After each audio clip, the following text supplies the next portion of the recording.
Nanawagan ang mga magsasaka party list o ang magsasaka party list na palakasin at pabilisin ang market matching at direktang pag-uugnay ng mga magsasaka sa mamimili para maiwasan ang pagkasira at pagkasayang ng mga gulay.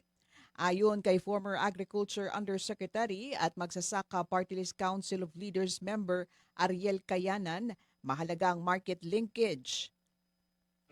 Lalo na kapag naapektuhan ng masamang panahon ang transportasyon at trading.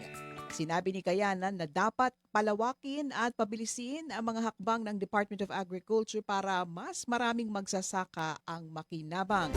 Tinatayang nasa 5.8 na toneladang repolyo at carrots ang itinapon sa gilid ng kalsada sa Benguet matapos hindi maibenta dahil sa epektong dala ng mga bagyo at habagat.